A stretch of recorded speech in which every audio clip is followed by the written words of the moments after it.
once again with Sequel Podcast Volume 3, Episode 3. 4. Episode 4. Episode 4. And I'm Matt Bonta. And I'm Corey Easley. And we've got our beers. Corey's got his Modelo Especial Cerveza Más Fina de Mexico. And I've got a PBR. Uno la cerveza de gringos. Now that we've offended everyone.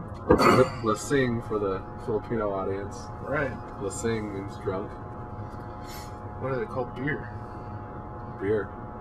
Because they don't have international language. They don't have Filipino beer? They might. No, they got Red Horse. Okay. I'll have that for you next time. Okay, we'll review that. Get you some Red Horse. Hopefully I can get some Red Horse. I've never heard or seen of it, but... I had it at the party. Did you? Yeah. I wasn't drinking at the party. I'm a... Yeah, that's right. So I had to behave. You were dry. Here, I want to show you something. Okay, let's see it. Ooh, coloring crayons. Oh, hell yeah. What is this? The Commando official box set. Open the front. It's an action figure. That is cool. Got the box launcher. Looks like a Desert Eagle. Of all the movies, Commando isn't the least of choices for an Arnold Schwarzenegger action figure. But it's not the top choice either. That's actually pretty fucking cool. There's a lot of cool detail on the vest that you wouldn't expect from just an action figure, but it's got the DMR AK style, and then the fucking M60, I guess. Yeah, that is way cool. I like the shit out of that. It almost doesn't look like it, does it? It almost looks like an action figure. Oh, now we're used to seeing him nowadays. Well, it's a young Arnold, so you're not used to seeing him like that. Ripped. Oh yeah, ripped, all shiny and young. Chiseled.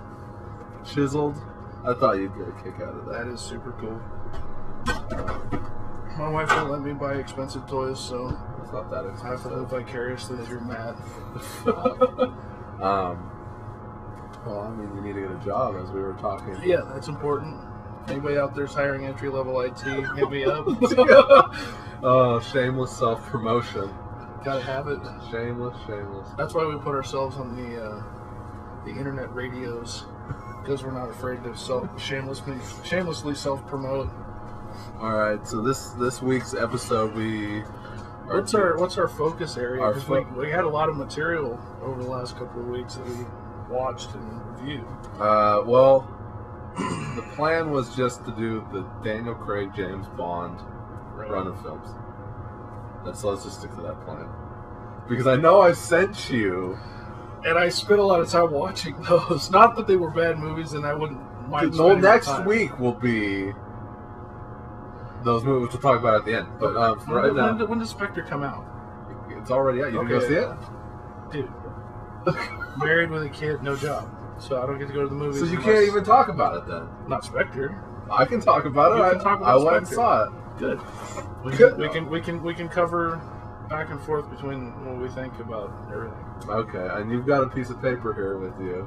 Yeah, a lot of I notes. don't know. Probably for nothing that we're going to talk about, right? No, it has nothing to do with it. It's actually seasonally appropriate. So I can read this now or any time between now and... Well, you've got a couple paragraphs. Can you pepper it throughout the episode? Like read a paragraph now, or does it all run together? It kind of runs together. It's kind of an introduction to the Thanksgiving holiday. Let's read that at the end then. Okay, we'll close out with this. I think that's going to be a good closer. So it'll get everybody. That might be a nice segment to close shit out with. To have like I don't know what it is yet, but I think you'll enjoy it. I may not be able to get through the whole thing without bursting into laughter. And how about what if you let me read it? That actually might be more. And then I could write something for you. Okay. And then we can back and forth it. Okay. I will say that I didn't write this, and there's. Oh, you pulled it off of the internet? Well, this is a reading that we've been doing at my house before Thanksgiving. Oh, this is a tradition then. It's become a tradition. We got it from some roommates. They found it online. It's just a poem or some writing that somebody did, and from my source that I got it from, it was anonymous. So, see, I thought this was notes from the movies you've been watching. no, I wouldn't go that far. I've done that. Well, you said you like to keep it fresh and you like to keep it crispy, so... Right, but sometimes there's Sometimes like there's topic points that stuff, need to yeah. be brought up. Well, I'll probably make some notes for next week because I've got a lot of... Did you watch all those movies that I sent you? I've watched all of them except one of the Blow Cans. Okay. I watched one today. Before you came over, I watched one. I watched... Are we going to say what... No, we're not. Okay, carry on. Anyways, okay, so James Bond. James Bond stuff. Daniel Craig, the new movie Spectre is out now. I went and saw it, and prior to seeing it, me and Rose sat down and we watched Casino Royale, Quantum of Solace, and Skyfall. So you watched those 3 movies. I didn't watch Skyfall because you sent me... I gave you 3 discs. Is there 3 discs in there? There's 3 discs in there. Okay, well maybe I overlooked it. They're all still in the case, so I may have. So you are so unprepared for this episode. I got excited about the Blowcamp Trio, man, and you jumped the gun on it because I didn't watch the other 2 yet. Oh man, we need to coordinate better. Fuck. But that's okay. We can talk James Bond. We'll be there. Yeah, but it's not like Skyfall. It's not like I haven't seen the movie. Have you seen Skyfall? Yes, I have seen the movie. All right. Okay. So, anyways, let's I talk can about carry. James Bond a little bit then. Okay. First question I wanted to ask you before we start. James Bond, totally related. Your all-time favorite James Bond? You know, I really like Daniel Craig, but maybe I only really like Daniel Craig because he's relevant and they're modernized. You know, because prior to him, I really liked Pierce Brosnan, even the shitty ones. I still liked him as... I didn't think his movies were shitty. But prior to that, I mean, I've always been a Sean Connery fan. Connery. But then, you know, I really kind of dig the first few Roger Moores. See, and I never had a connection with Roger Moore as James Bond. Like, he was James Bond, but growing up, to me, Sean Connery was James Bond before they came with the Pierce Brosnan stuff. Well, I mean, you know, I really like Live and Let Die, and I really like The Man with the Golden Gun. I think those 2 movies are, like, perfect. And then they start to peter out, and then it's just like they were making them to make them, and Roger Moore starts getting older, and all the 80s ones are just really hard to watch. But all the Connerys I can watch just fine. Yeah. I actually did a runner on Netflix when I was still getting discs. And I just would keep ordering all the Sean Connery, James Bond flicks, and I would just binge watch. Right. So, anyway, Daniel Craig. Do you like Daniel Craig? He would be my very next second choice above Pierce Brosnan. He's very cold. He's a very cold James Bond. And I think James Bond, the way, because it kind of rebooted the universe with Daniel Craig. If you want to go with like a contiguity thing, continuousness, let's make up more words. Continuity. You know, because when we first see Daniel Craig, Casino Royale is the first one.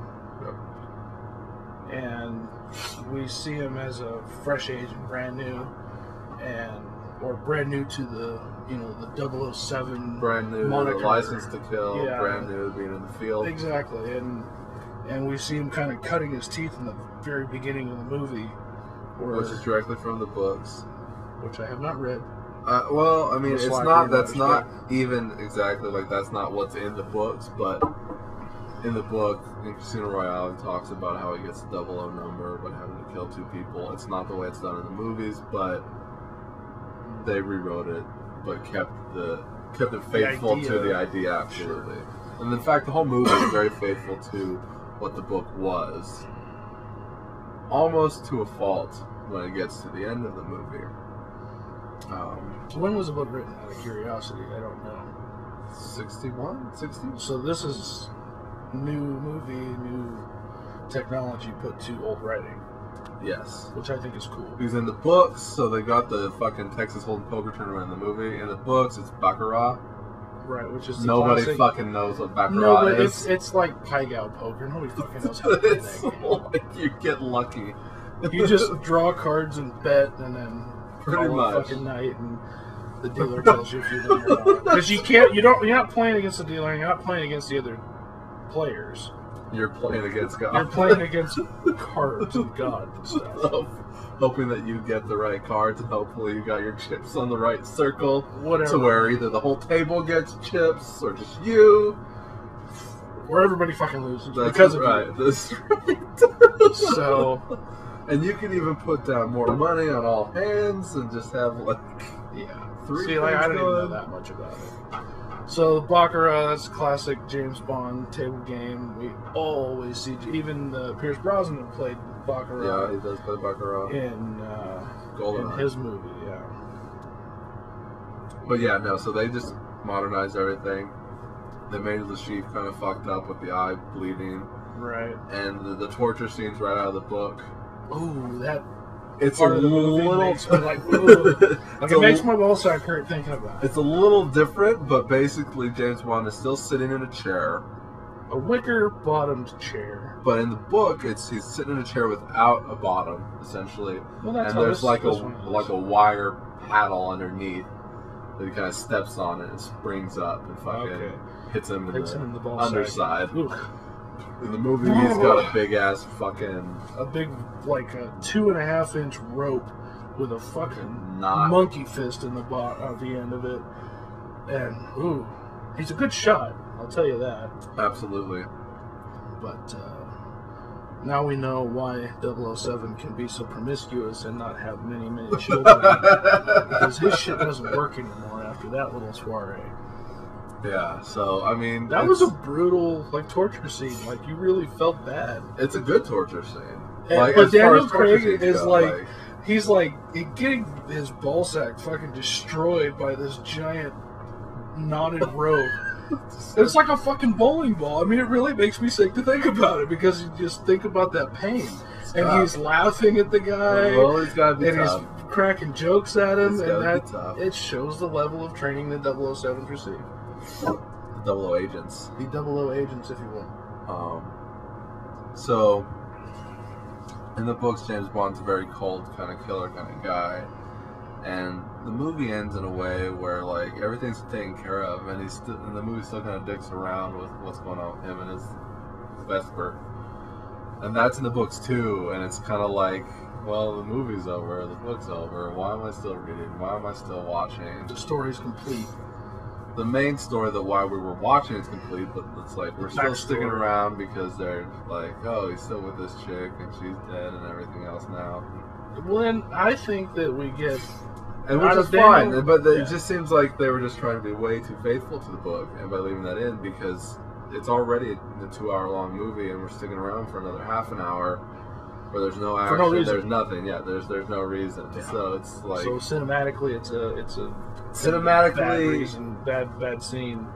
it's not bad. It's No, not I wouldn't bad, call but the it's just, actual film's not bad, but at that point the story's already paid off. yes, you And got the you're, payoff, like, and you're forcing still people sticking to around. sit around for more story, and it kind of ties because the Daniel Craig James Bond exposes us to a side of James Bond that we've never seen before. I Well, think. that's more along the lines of like, it would have been more fun to have held that back, saved it for the DVD release, saved it as a short film, kind of like this is what bridges these two movies together, Right. so that it's like, no, maybe not, because you need to see that, because what if people didn't see that? You need to put that into Casino Yeah. Royale, so you know people see that going into Carnival of Souls, so they're not like, wait, what's happening? Yeah. But we see a backstory for James Bond with Daniel Craig that we've never seen before of, why he's this lonely guy that's got a chip on his shoulder now, and he's still a badass. There's no doubt about that, and the way he conducts himself, and I don't know, it's hard to it's hard to explain that because you've never seen James Bond have that before. Right. James Bond is always just a really super suave, super cool, super debonair, sexy, everything. He's got it all going on. He takes guys out with a little 38 Walther PPK all the time. He drives fast cars. He has fast women. You know what I mean? He's there. This is James Bond. Mr. Fast. And now we see his vulnerability. His vulnerability, with and you see Daniel him Craig. he doesn't give a shit. Like in every single fucking movie now, he's kind of like a dickhead, and he runs off and does his own fucking thing. Like in Casino Royale, at the end, he chases after the dude, and then in Quantum of Solace, they think, what do they think he's? They think he's the mole. Yes, Quantum of Solace. They think that James Bond is the mole, And so they cut and him he's loose. been what do they call in spy movies when they cut people loose, disavowed from the agency, which we also saw happen to Pierce Brosnan. And I'm not going to bring that into this thing. Die Another Day. Die Another Day. He was disavowed also. By because the they same thought he was bitch. just by the same fucking cunt. Anyhow, so yeah, he gets disavowed, and now he's got to pull all this shit off on his own. Everybody's against him, including his own people. Including his own people and his friends. And he doesn't even know who he can trust because everybody's, coming up dead or turning on him or what have you. Or no good. Or no good at all. And then in Skyfall, he's fucking left for dead, considered dead, and he comes back and he's all fucked up. He's like, fuck you, I don't care. And then in fucking Spectre, he's off and running and doing his own fucking thing again. So It's like every single James Bond movie with Daniel Craig, he's got to be it's like all lone wolf. unofficial, off the books, unassigned. He's just doing whatever. In retrospect, looking at older James Bond flicks, Well, like a lot of it is like there were maybe a couple of cases where almost never, dude. Not until the 80s. Not until fucking Timothy Dalton came in and License to Kill when he ran off and started doing his own thing. Sean Connery was always doing what he was told. He was always doing what he was told. It was always a mission up front. There's always a mission, and he's always doing what he was told. Same with Roger Moore, always doing what he was told. That's There was fair. never, Wolf, not off once. the books bullshit. No lone wolf shit. And fucking same with Pierce Brosnan up until Die Another Day. Not even then. Like he was still all for the mission It was still loyal went to and the got cause, him. When they yeah. went and got him. There was but Daniel Craig, fucking super angsty, fucking this millennial mindset of everybody where there's no fucking No rules. there's no rules, no one gives a shit about the rules. No accountability. No accountability. Well, that sounds like today's youth, doesn't it? Absolutely, No accountability. absolutely, dude. No one gives a shit. We're old about enough. We're old enough to anything. be able to say that. I think. You fucking kids. I swear to God, dude. No respect. They don't clean up after themselves. They do nothing. They do nothing. They don't even have jobs. They don't even have fucking jobs. The jobs that they do have, they suck at. Now I get it. Now I get it. Now you know why your parents hated you. Oh my God. Oh God. Okay, so favorite scenes from respective Well, movies. Casino Royale, I love all the poker stuff. Okay, Particularly where he gets the straight flush at the end. right. And the dude. Because you fucking- never would have saw that coming. You knew he was gonna. But it's about the acting at that point. Seeing the fucking bad guy on the sheet, he's shitting his pants. shit his pants because he just lost another $200 million that he lost. Oh God, good stuff. I love that scene. Torture scene's good. I would say that for comic relief, as well as the tension that scene builds, the torture scene is out of that whole flick. I think probably one of my favorite. Definitely. Casino Royale that was fucking Outrun Together because Casino Royale. that was the one where he Flips the car. flips the fucking Aston. Yeah, because she's in the road. Which, by the way, when we were watching, me and Rose, she was like, how the fuck do they have enough time to put her there? because they were fucking ass to front, chasing, and then suddenly like she's in the middle of the road. She's in the middle of the road. Car's completely gone somewhere else. When did they have time to fucking set her into the road? Stop, put her in the road, and get away. Fuck, dude. I don't know. But that's how they got him, is because he fucking slammed on the brakes, flipped the car. So that was a cool sequence. The vehicle flipped. And I like that they went to Aston's in the later model stuff. Pierce Brosnan and Daniel Craig are getting the Aston Martin. Well, Sean Connery always had an Aston Martin. As far as I like that they've gone back to that because they went away from it. Inspector, they do that too. Inspector, they show the new one and the old one because he destroys the old one in Skyfall. Okay. Right? He has the classic one that they destroy at the end. And then he gets it, they're working on it, Inspector. Okay. And he comes back and, like, they make it seem like it's the last movie. Like, they're not going to do another one. Maybe Daniel Craig's not going to do another one? Well, the director said no, he's not going to do another one. But Daniel Craig said, like, fuck that, I'm not doing another one of these fucking things. But he had just finished Spectre, so that might just you can't count that against him. You can't count that because he might come back and do one more. He's got to do at least one more to tie with Pierce Brosnan. He's got to do 2 more. I mean, come on, dude. You can't just do 4. You got to do 6. You got to do 6. You got to do 6. I know you're getting up there, but you got to do 6. Because I don't see you doing any other movies. Like, I didn't see a fucking Daniel Craig movie between fucking Skyfall and Spectre. What the fuck was the name of that other Daniel Craig flick? I saw him, and it was kind of weird because I didn't...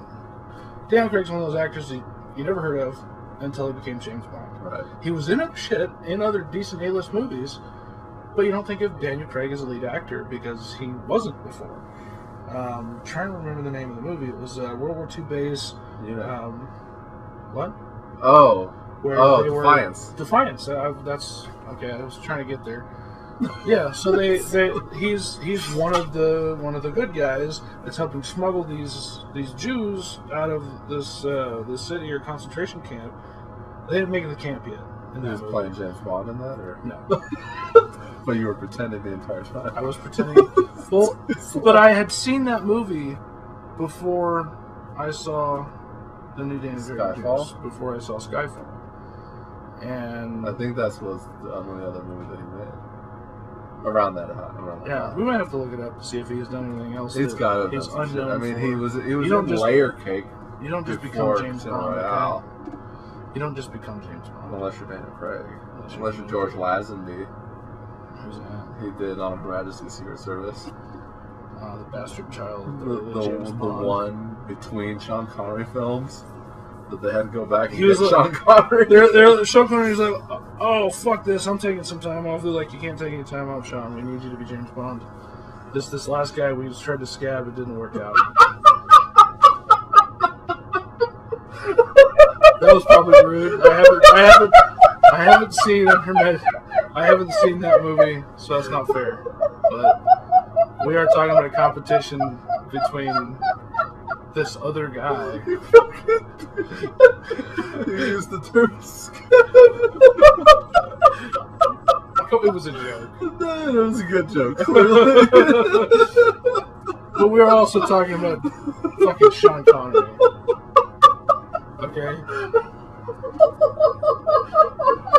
We're going to have to cut out like 3 minutes of laughter.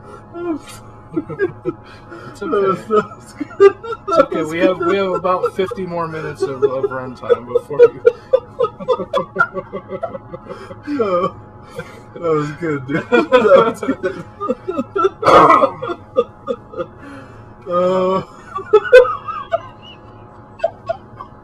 You motherfucker.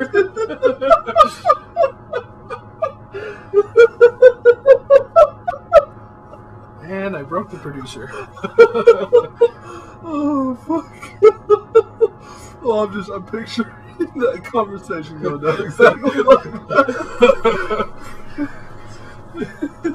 Anyways, yeah.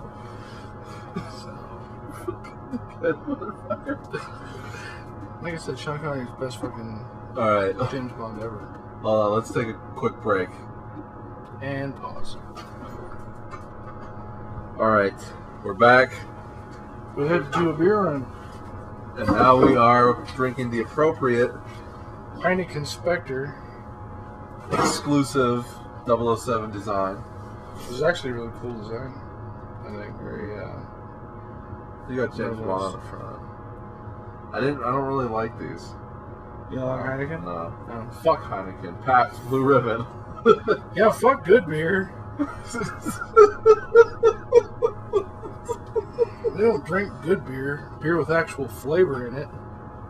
Oh, it tastes like throw up. Ugh. Anyways. So Oh, James I Bond. could have another. Oh, it tastes like ass. Fuck. Alright, so what were we talking Kids about? have no fucking respect. So James Bond. James Bond. Those are good movies. I enjoyed him. And like I said, Daniel Craig is my number 2 James Bond of all time. Out of the 3 that you've seen, which one do you like the best? Which one do you think stands best? I think Skyfall for the exposition of his character under Daniel Craig. Now let's talk about Skyfall, a movie that came out in the year of our Lord 2012. The last year of the Mayan calendar. We all went on to live the end that of year. days. It was made in 2012. Now, if we turn back the clock 4 years, the year 2008, a little movie came out that had a very similar plot to Skyfall. Okay. You got your hero, Mm-hmm. you've got your bad guy. Mm-hmm. Your bad guy is kind of like the insane equal of your hero. Goes in, gets himself captured by the good guys, breaks himself out because that's exactly what he wanted to happen, and then goes on to have a big, huge battle sequence at the end. Dark Knight. It's almost the same fucking plot.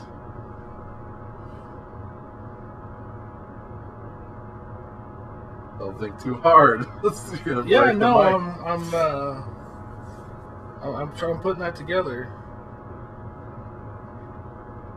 Skyfall and The Dark Knight have very similar plots.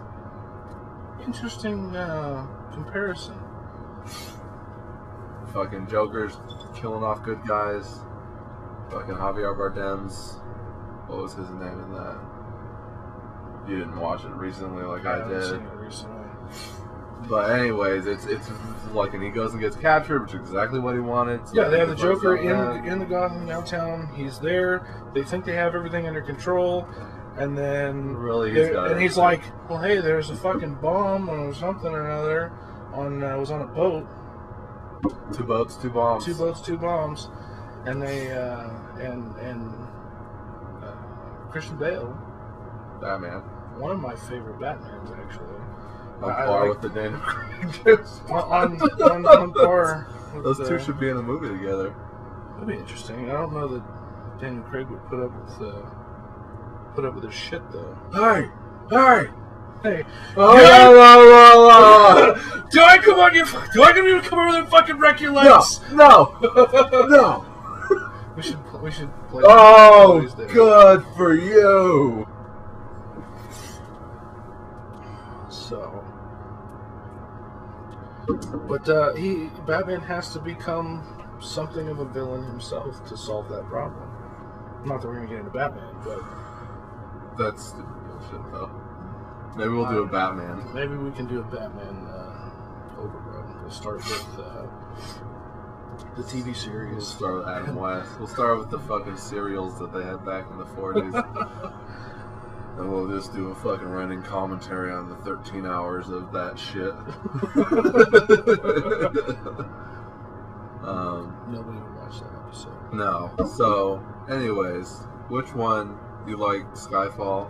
I like Skyfall because it exposes, the new universe we have for the new James Bond. It killed the new universe and went back to the old fucking run. You know what I mean, though? Yes. It takes us back in time, but it re-exposes it for new viewers, for younger audiences. Right. We get a new, fresh James Bond. We get a new story. We get a new start that most people haven't seen. You talking about Skyfall? Or are you talking about Casino Royale? The first fucking Daniel Craig. Right, but you were talking about Skyfall. I was talking about Skyfall. You were just talking about Casino Royale. I watched them the same night. Not Skyfall? We don't run together.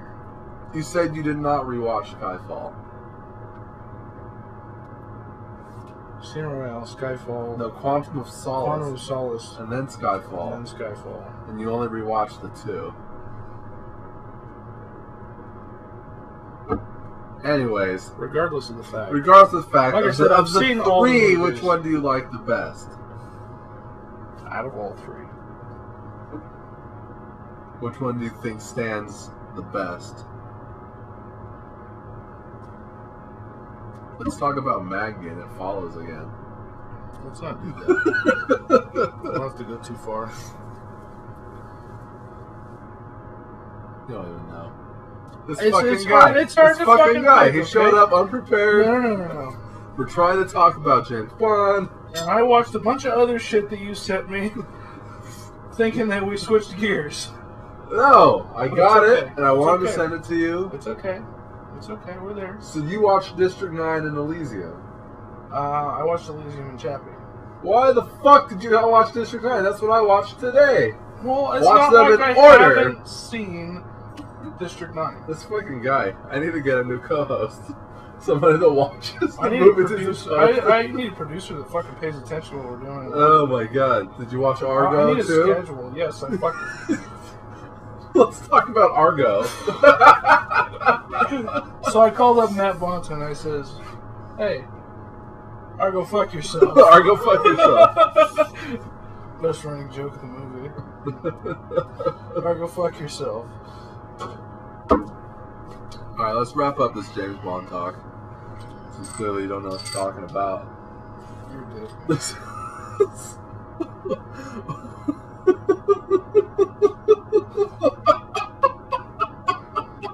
We just talk about me having a rough day, I'm a making it rough worse. fucking week, I'm making it and worse. this fucking asshole over here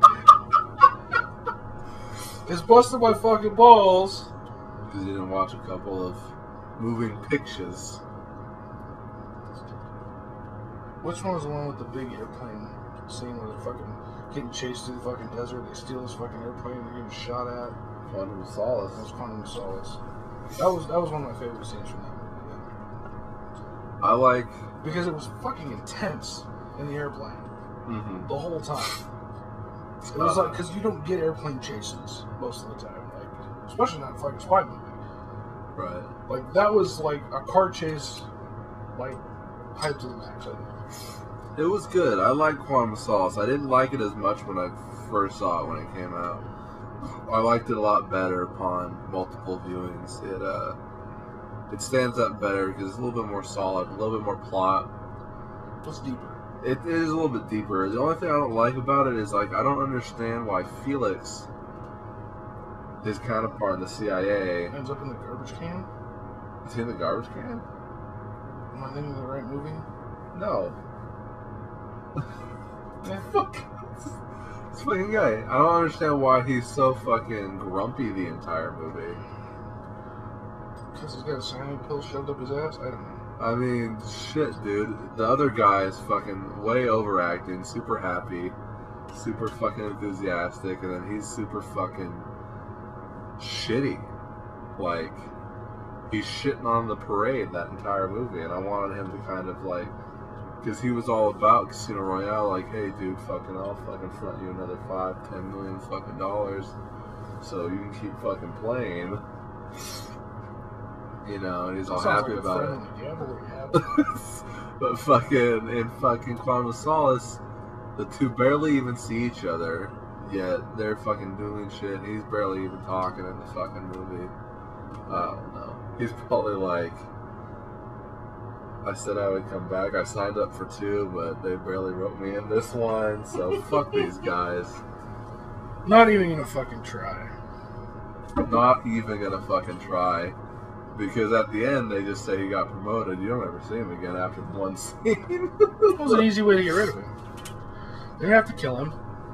They're just like, homeboy got promoted. They didn't have to have a complex story behind it. And then I think in Skyfall, he mentions, oh yeah, I got a buddy, or he mentions like, oh, Felix will take care of you or something like that. No, Inspector, I think.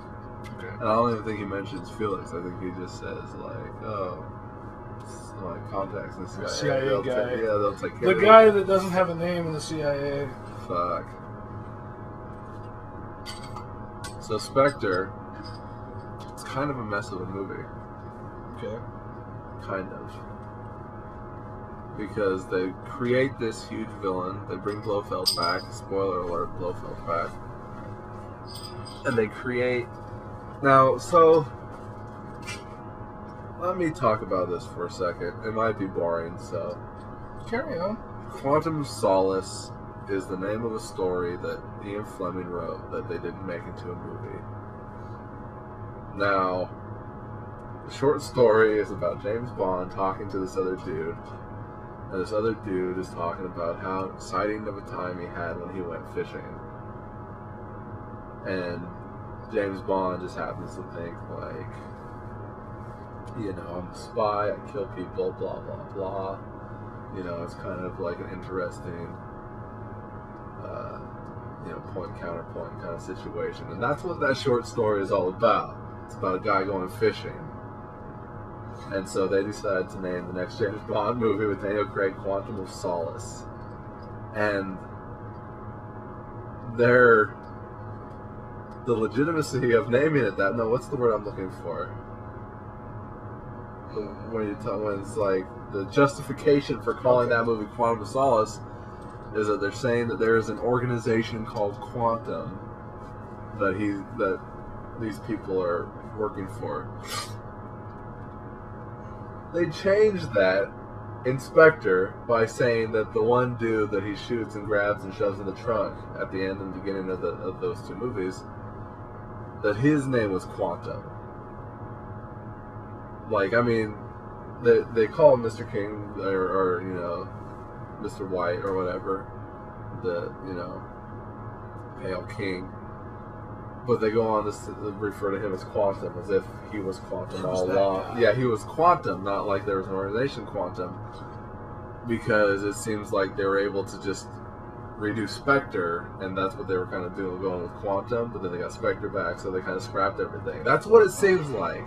And they bring Blofeld back, and he's barely in the fucking movie, so you don't get any kind of real backstory. And then they also put this Jaws-like character in there, that's Dave Bautista, and he's got these, like, metal thumbnails. That's a scary supervillain. No. I'm gonna scratch you. Check this shit out. He walks in and he picks this guy up and he pokes his eyes out with his thumbs. Now, I could do that. you see the metal thumbnails in that one scene, and they don't even go into his head, the dude's head. You know, he pokes it out with the front of his thumbs. He doesn't poke the eyes out with the back of his thumbs. He's not going in there and scooping the shit out backwards. He just pokes it in with the front of his thumbs, kills the guy, and then you never see... They don't talk about it. They don't talk about it. He never does it again. And then he kind of gets killed. Like, it's like... I don't know. They were fucking... Had a couple of scripts that they accidentally put pages together. They're like compiling things together to try to stretch it out a little bit. I don't know. I haven't seen it, so I can't comment too heavily. Like, let's say that you've got a real nice looking set of shelves, like I have here. Perfect shelves. Mm-hmm. And you can fill it up with books, put them, you know, alphabetical order, put all your series together, you know, and it looks real nice, tight, and neat. Or you can take that same bookshelf and just put a bunch of shit in there randomly. It's still a bookshelf, still serves a purpose, but It's not as tidy as it's not as tidy. Doesn't make any sense. But you get it. You get it. It's all there, top to bottom, front to back. That's kind of like what Spectre was. Like everything was there where it should have been. But it seemed like there was too much crap stuffed in the cracks. It seems like the cracks could have been filled in with some better stuff. Interesting. Like it goes, and when it's like they show up and there's Blofeld, who is fucking in silhouette and hidden and kind of guarded, and suddenly now he's giving them a walking tour of his base and what he's doing. You know, no guards around, even though everybody in the base is, you know, his presumably. Fucking in like Spy Who Loved Me, every other James Bond movie with Sean Connery, Roger Moore. They have henchmen. They have. Everybody looks like a henchman. In this movie, everybody looks like a fucking spa resort worker, fucking computer nerd guy. Glass of water Yeah, absolutely. They're like, "You doing okay, dude?" You know. Are you doing okay, sir? Can I get you another sandwich? Nothing looks What's wrong vaguely with you, kid? dangerous at all. And they fucking blow him up, and he gets a scar on his face like Donald Pleasance had in You Only Live Twice. And then they capture him at the end, and like all this happens real quick at the end. So they like shove a whole lot of backstory into the movie just for James Bond, not to really do anything, not for anything to ever do anything. They've got another bad guy that didn't even really need to be a bad guy. Like, they get the guy that played Moriarty in the Sherlock show, and it's like, I kind of felt like he was going to be a bad guy because I knew he was a bad guy in Sherlock. Okay. And Blofeld's kind of like the Moriarty of James Bond. It made no sense. Honestly, all the Blofeld shit and all of the Spectre shit, they didn't make it make any sense. They set it up like it was going to make sense. Had an awesome opening. Awesome opening. But they didn't pay it off. Really? Like, they didn't know how to pay it off, and they just were like, boom, boom, boom, boom, boom, we're done. And then they're just like, okay, Bond, you're good to go. And he's like, oh, I forgot my car. So he gets to SMR, and they drive away, and it's like, is he going to do another one? Is that it? What's the deal? Spoiler alert. Yeah, you're supposed to say that before you say shit about a movie that nobody else has seen. I mean, honestly, there wasn't like a big twist. You knew that Christoph Waltz was playing the bad guy. You knew Blofeld was going to be in it. The movie's called Spectre. There is not a Spectre without a Blofeld, if you know anything about James Bond. It was like Terminator Genesis all over again. Yeah, they give you all the fucking details up front and expect you to enjoy the movie. Like, you know that Christoph Waltz is the bad guy. Like, you see that silhouette, it's like, yeah, that's what he looks like. They didn't put his voice to a silhouette in the movie that looks like something else completely different. And we all know Blofeld's basically been bald. He's got hair. They give him a cool scar, but it's like, I don't know. You sound like a very disappointed person. Look, I sat there and I watched the movie and I had fun. It was great. It was fun. Sure. It was a lot of action. And that's, I think that's a fair statement to say. But if that you can step enjoy back a good from action movie for the purposes of its action and, you know, storyline aside, as long as it makes enough sense to enjoy the story up front. But if you dig too deep, it's kind of empty. Oh, super empty too. Yeah, that's disappointing. I would have expected more because everybody was super hyped about Spectre to come out and be, you know, another Daniel Craig powerhouse action movie with a good backstory. Because that's what we've been talking about the whole time. I mean, the first three, we were getting somewhere. First three, we're getting somewhere with the character. Something up. And then they didn't pay for it. In Spectre, they were just like, oh, we don't really need to do that anymore. We got these original characters back. We don't, you know, we kill off the new ones, kill off that idea. That's sad. It's sad that they went that direction. They didn't use. It's kind of like if you were, already. like, let's say, you know, you go to the first movie And you go to the second movie. You go to the third movie. And then suddenly you find out, oh, never mind. We don't need you anymore. We did this with somebody else originally. You're good to go. Right, Corey? Can you relate? No. Can you relate to doing 3 things and then, not Never even mind the rest of that. Yeah, never mind the rest of that. Forget about it. Did that happen? That happened to you, I think, recently. Did it? You're like James Bond, Corey. You're like James Bond. Not only am I like James Bond, but I'm just like Daniel Craig. Equally as good looking. Nobody knows your other work. Just those 3. Equally as talented. No respect, dude. No respect. Good stuff. Yeah. I bet you didn't think that you were going to be I able appreciate to compare the to James Bond. I appreciate the similarity. Appreciate the depth there. I felt good to become a part of the show. Corey James Bond Easley, everybody. Thank you. If you see him, give him a job. I would like to comment. Yeah. I would like to comment that before about 2 weeks ago, I had never had any kind of martini as a drink, at the bar or out or whatever. This is vodka. It is, and I was like, "Oh, fucking martini is a pretentious prick drink," something that. Here's a glass. Here's vodka. Enjoy. Right, and really, it's either vodka or gin, depending on the kind. Oh, well, we said vodka martini. Right. Do you know what a martini is? A funny shaped glass with liquor in it. Yeah, but do you know what the term dry martini means? No. Depending upon how dry you want it, is about how much vermouth you would like to be mixed in with your vodka.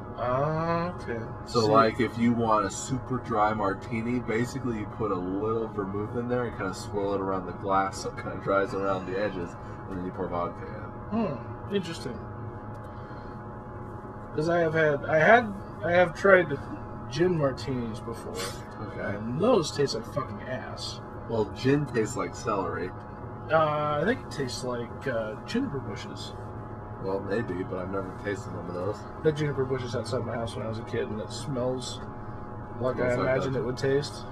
Well, not having sense. It smells how gin tastes to me. It reminds me of celery. Interesting. But I ordered a vodka martini at Bistro 7 2 weeks ago. Okay. And it was called the Dirty Italian. That's a martini? That was a martini. And what was in it? Vodka? Vodka. And some orange other juice? kind of garnish. Some you other got a kind screwdriver. Of food garnish. Yeah. But it had the green olives, but they were stuffed with pepperoni and blue cheese. Pepperoni, huh? Pepperoni. And it was weird because it kind of took a little bit of the edge off the vodka and gave it a different flavor. I don't know if I'd want a drink that has blue cheese in it. It was actually pretty good. I've never rocked. I don't really like green olives to begin with. I don't like them either. But the blue cheese and the Did you eat the olives? Yes. Is it anything like eating the worm? No. It's the same thing. They have liquor on and in them, but it's not like a powerhouse hit. Have you ever eaten the worm? I have actually never had a bottle of tequila that had a worm in it. What do they call that tequila? It starts with a P, doesn't it? Tabasco. I have no idea. Proboscis. Proboscis tequila. Anyways. Anyways. So next week, we're going to talk about the Neil Blomkamp films, the trilogy, which I got. Right. That trilogy. You bought the disc trilogy. Because I was like, it would cost more money to get all separately. District 9 and Chappie especially separately, when I already have Elysium. I was like, God damn it. So I got all three, so now I've got 2 copies of Elysium. And you got them now. I've got all 3 on the... you didn't have them prior to it, right? I had District 9. You had District 9. But I didn't have Elysium or... Well, maybe we can find somebody that owns Chappie and we can give them our copies of District 9 and Elysium. There you go, and then you can have the set. So next week, Thursday, We will discuss Technically, it's District Thursday. 9. It's Thursday now. District Oh, wait, 9. no. Yeah, next week we can. Yeah, The because following week is Thanksgiving. right, which we'll have to. I don't know, maybe we can. I don't know what you're doing. I'm going to my stepdaughter's house. Oh boy. So yeah, next week, Elysium, District 9, Elysium, and Chappie. And Chappie. Choppy. Me Chappie, Yolandi. Yolandi. So then let's throw Argo in here. You want to talk about Argo a little bit? Just a tail end if you want, or we can. Yeah, no, let's talk about I Argo. think Argo. I really enjoyed the movie. It's a good movie. This is not a bad thing, but you can tell that Affleck. Ben Affleck was the director. Not, it doesn't make it a bad movie. He's Doesn't in make it a every bad thing, scene. but He's like, camera on me. he's the lead character. But he's not the most important lead character. Who's the most important lead character? I think storytelling, even though they're not in every scene, but it's all about the six. I don't think so. I saw it differently. I mean, the backdrop of the story is this big international crisis, and you have these hostages that are in the hands of these, Iranian, or is it Iraq or Iran? Iran. Okay, Because they're always saying Iran. Yeah, the Iranian rebels, or the Iranian Iran. Iraq and Iran. I mean, the backdrop of the story, the hostages are really the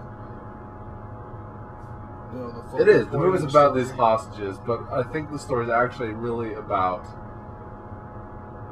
the mission that got them out of there. Yeah, I mean, And the it mission is. was led by Ben Affleck Right. in 1980. I know his character's name was. Tony Mendez. That was his actual. That was the actual name. And his fake name was Kevin. Steve Harkin. Steve Harkin? Kevin Harkin. Harkin. So Was it Kevin Harkin? Kevin Harkins? Harkins was the last name of the character. Kevin. Was it Kevin? I'm not sure. Kevin Smith? Kevin Smith. Dropping names. Dropping names, no dropping. It's a good movie. I enjoyed seeing John Goodman in the. You hadn't seen that movie before? I had never seen that movie. Okay, alright. Okay, Yeah, now I- we got. Okay, now we're getting somewhere. I intended. Now we can talk. I intended to see that movie when I saw the previews for it, and never got around to it. and it just wasn't It wasn't a blockbuster for me, so it wasn't. That one was of the those best movies. picture of the year. Right, but it didn't fall in my main purview interest. Like, I'm big action, sci-fi. You know the kind of movies I watch. Yeah. Like, I'd rather I'll- watch Phantoms with Ben Affleck. I'll be the first one in line to run out and watch, a new Arnold flick. I don't care what the fuck it is. Argo, starring Arnold Schwarzenegger. Right? So Argo was a point of interest for me, but I never really ran out and got Hold on now. Oh, no, hold on. Go ahead. Start throwing rocks again, you cocksucker. The movie is called Argo. Argo, fuck yourself. No. And Argo happens to be the name of the fake movie that they're making to Yes. get them out. Now, Argo, correct me if I'm wrong, is a sci-fi movie. It is a sci-fi movie in the movie called Argo. That's right. It's a paradox. It is a paradox. We're all fucked. So yes, go on with what you were saying. You don't even I remember, remember now. but it was good. I'm sure. But It was- like I said, it was a point of interest for me because I also enjoy, a spy-esque movie where you have this underdog character where they're coming in to save these people and governmental intertwining and stuff like that, where it's a big social backdrop that you have, and we're experiencing some of that now with different countries and stuff. We have all these problems and Well, look, see the different one prisoners. The political one thing they prisoners. do in the front of that movie that I'm willing to bet the entire United States of America, save maybe 1% of our country, they do not understand what any kind of war is going on in Iraq and Afghanistan. They don't understand any of that. I'm willing to bet you anything they don't understand what's going on there. Now, Our government doesn't understand the purpose for the war that's in that they're no. I'm sure the or government the knows. people. The people. Okay. The layman. If I were to go next Absolutely. door and ask the guy, like, why is there a war in Iraq? They What give are a these fuck people? less. They, well, whether or not they give a fuck less, but they might be gung ho about, fuck those guys. They don't know why they're saying fuck those guys. Do you know why? Do I know why? Do you know why we are protecting one country opposed to the other? I have Or one from the other? I have theories. Do you know why these two people are fighting? I know why they don't like us. Do you know why they don't like each other? They don't like us because we're helping one. You know why they don't like each other? No, you know why. Yes, they don't I do. like, why do they not like each other? The different factions within the Muslim religion. The religion. They don't agree on all points of their religion. And so they've been battling for hundreds of years. Thousands, even worse. Even worse. And see, that's They the have thing. been battling since the BC times. Right, and I don't think a lot of people know that. They don't. They're all about like, no, keep our troops there. No, keep our troops out. Why are we helping these people? Fuck these guys. Now, at the beginning of Argo, they go over all that history in Iran or why everything's going on. Things that nobody even knows about. Things that people don't pay attention to. Things that people don't pay attention to. They talk about the religious aspect. They talk about the dictatorships and the shifting of power. Absolutely. And it took only a few seconds for them to explain that. You basically covered the entire history of Iran. Of Iranian war between clans and factions and tribes in about the first 3 minutes of the movie. Yes, exactly. And it wasn't that hard. Cinematically played out through news clips. Through fucking comic strips. Yeah. So, absolutely. I enjoyed it for its realism. Obviously, it was a movie depicting true events, things that actually happened. This was a real CIA operation that actually happened. Right. It took 50 years for them to talk about it. No, it didn't. It only took 30 They years. declassified under Clinton in '97. So 17 years. And That wasn't that long. the original CIA agent, the real CIA agent, got his medal. Got his medal back. And got he was like, he's like, so they're gonna give me a medal, but it's take it classified. But they're gonna take it back? They're gonna. He's like, yeah, pretty much. they're gonna give it to you, but you can't keep it. Yeah. Congratulations, but fine, go fuck yourself. Yeah. Thanks, but no thanks. Um, The Canadians took all the credit. and even though I knew how the story played out, because I knew the story before I saw the movie, because I had heard about it and read into it a little bit. But even though I knew that the six Americans get out, they get out on the airplane, they fucking get through the airport. You know they're going to get through security because you know how the story ends. You know how it really Well, let's ends. say you didn't know. If you didn't know, it's like I knew this. I knew the fucking ending. I knew the story, and I was on the edge of my seat. That's good directing, right there. It was awesome because it forced me into the interrogation room with the six and the rebel guard, Oh god, that guy's the such a fighters, dick. and he's like, "What are you doing?" And he's fucking screaming at him in Farsi, and he's like, calling the agency over there. yeah. And so, and the one thing that I thought was really neat was one of the American hostages, or not technically not hostage, but one of the Americans that they were extracting. They got the mustache that starts speaking Farsi to the guard. Yeah. He starts telling me, he's like, hey, we're telling this story, and the way he explained it, you could see that he knew Iranian culture. He knew why they were fighting at that time and what they were fighting for. So he was able to take the idea of the movie. He had obviously read the script or whatever. Talking about the actor? Yeah, well, not the actor. I'm talking about the character in the movie. Okay. The guy that basically starts translating to... But the guy that he was so fucking against that He was plan. the guy, he was like, fuck this, you're going to get us killed. We're not doing it. He's like, we should have left, me and my lady, we should have never fucking done any of this. We should never have even come here. But it's too late now. And he's the guy that saves the day. He basically saves the entire crew because he pipes up and he's committed to the story he's telling. And in that, that's basically the majority of what we know about the movie Argo.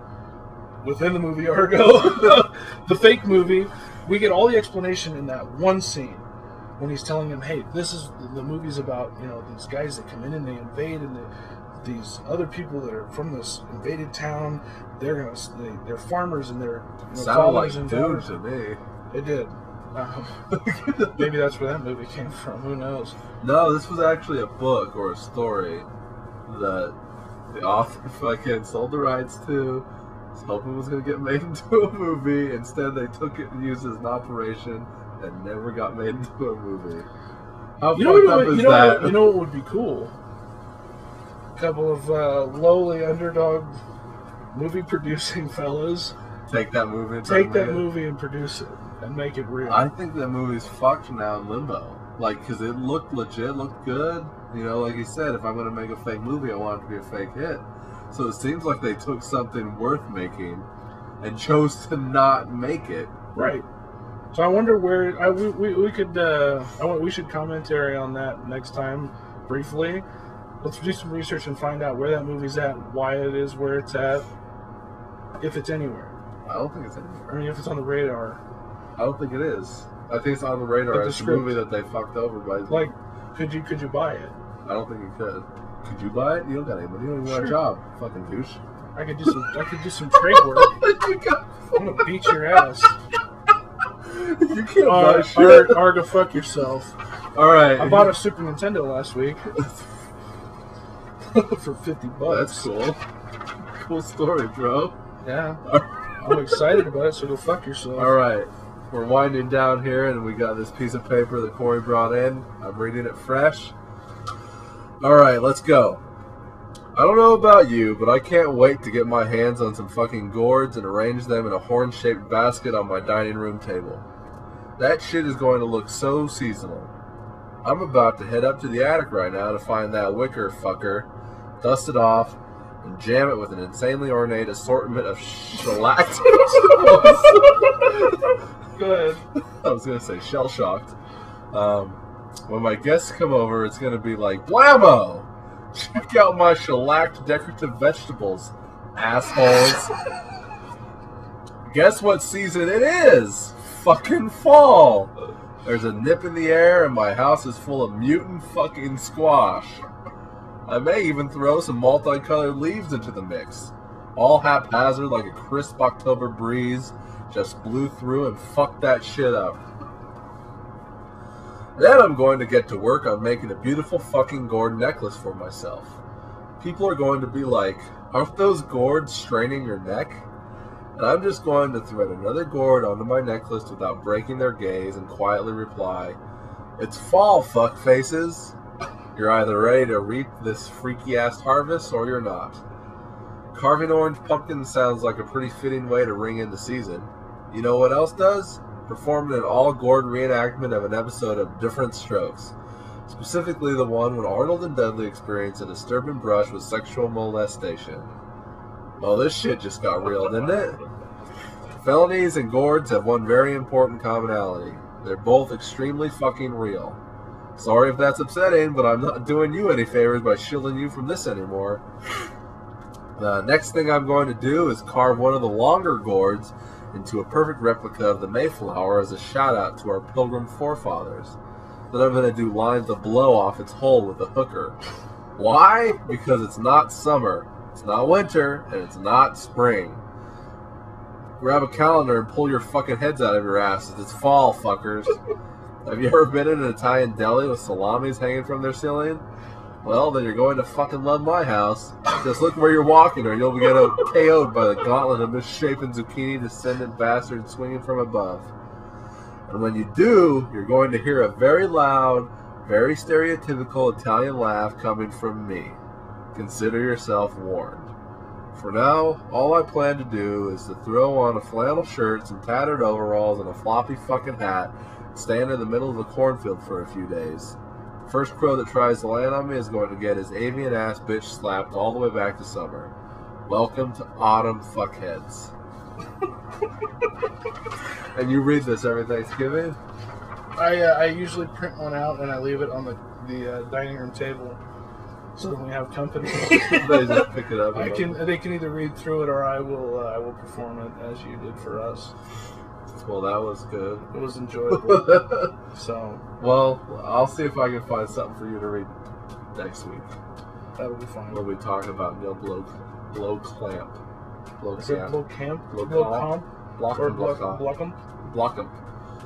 I don't know. And you know what? I don't know whether these fuckers are white or if they're South African or what, because I was watching a little bit of the making of the acting bit, and the co-writer chick, she sounds American. Blowkamp kind of sounded American. Charlton Copley kind of rocked an American accent. I know he does in the A-Team. I'm pretty sure he's South African, but I don't know. I'll have to look into that before we come on, so we can confirm that. But Well, you can do all the research. I know they're all actually filmed in South Africa, Right. and they all depict South African very lifestyle. depressed Those prawns. South African fucking prawns. We can't talk about this yet, Let's though. quit it. All right. Well, that was awesome. Thank you, everybody, for listening. I'm Matt Bonta. And I'm Corey Easley, and Argo fuck yourself.